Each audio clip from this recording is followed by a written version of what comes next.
Hello, good morning, IS-235 staff. Uh, I was given the privilege of giving you a tutorial on Google Classroom. Um, the order to present this tutorial, I'm using a app called Screencastify. You can download it as an extension. It's very useful, but unless you pay for it, your time is limited to 5 minutes. So if I happen to go over 5 minutes, I will be making separate videos. Jupyter doesn't allow us to upload anything more than 10 megabytes. However, if you upload it to YouTube, you could copy and paste the link like I have been doing with the other classes. But anyways, this is more about Google Classroom, so let's focus right on in. All right. So I've already took the opportunity, luckily during school time when we were actually in the building before the quarantine, to create a Google Classroom as a test run with class 804. So I'm just going to give you a little breakdown of how to navigate. So if you want to add classes, you can archive this class, you can copy, you can edit, you can open their folder, you can open their gradebook. But if you want to add classes, you can go right here, create a class. Create a class, you gotta, click the understandings. I did this on my personal account. However, going forward, of course, it would have to be on my DOE account. So you put the class, we put class IS-235, section, subject, and room number. You can all create those things. You create the classroom right here. Since I have no students in this classroom, I'm going to take the time and show you the students I have here. Well, this one's still creating. Okay, this is class 335. You have to invite students using this class code.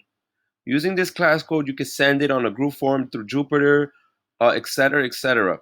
All right. Here is where you'll put their work. Here's if you were to share something with the class, say activity, a lesson, a video, etc., etc. But let's go to my other class so I could show you class 804. So this is class 804. I have class code over here.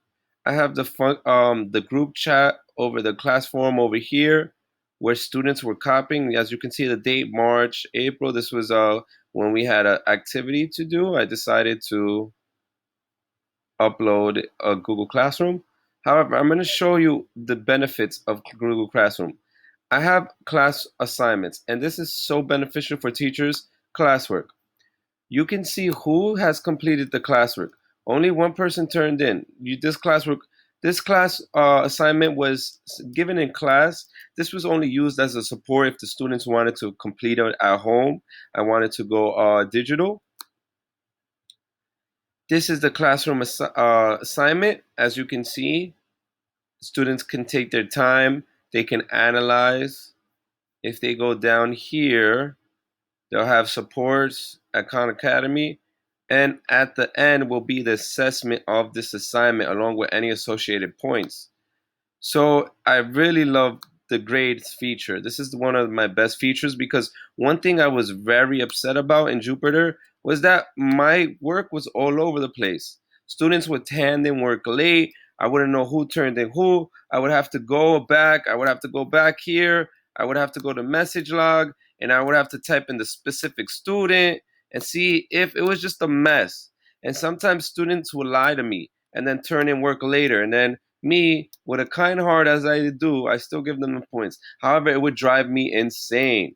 So this is such a good feature because you can create out of how many points the student got, analyze data, and also see who's missing work.